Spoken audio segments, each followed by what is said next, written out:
evening. Hi, Miss Jane. Good evening. Hi, good evening po. Anong feeling ng sikat?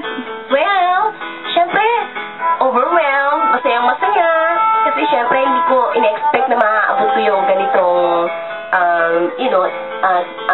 standard ko sa kasikatan ko ngayon. Hi, Miss Jane. Hi, Bali, maraming na-insecure sa beauty mo. Pwede mo malaman kung anong beauty secret mo?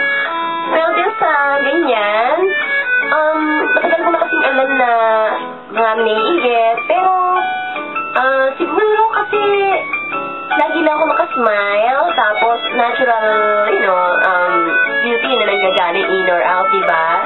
Saka, siguro, madalas ko kasi pinagamit yung mga branded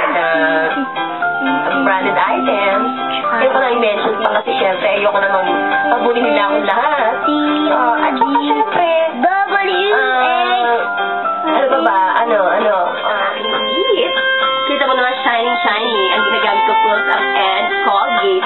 Mimix ko yun. Hi, Miss Jane. Hi. Balita ko may ginawa kayong movie ni Angel Locsin. Hindi ba siya na-insecure sa'yo? For that one. Hello? Nagkana-wala ng aking microphone. Hello? Sira? Hello? Yeah, actually, nakaramdam ako lang ng security. Pero, hindi ko na ininda-inda ang mga insecurities na yun. Kasi nga, syempre, alam ko naman na na-insecure siya sa akin. Kasi alam niyang beauty ako kasi sa kanya. Diba? Well then, sabi ko lang sa kanya, Merry Christmas and Happy New Year na lang sa iyo. Ang beauty mo. Angel Locsin.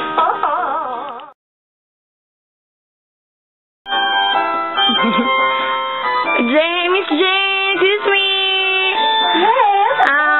Second to the last question na to.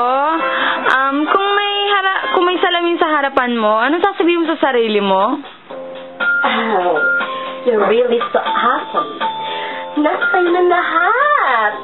Nakagandahan. Ang ganda-ganda mo. Actually, kagagaling ko lang kay Vicky Bello at skin therapy ako. Kita mo naman ang acne skin flawless na flawless. At siguro,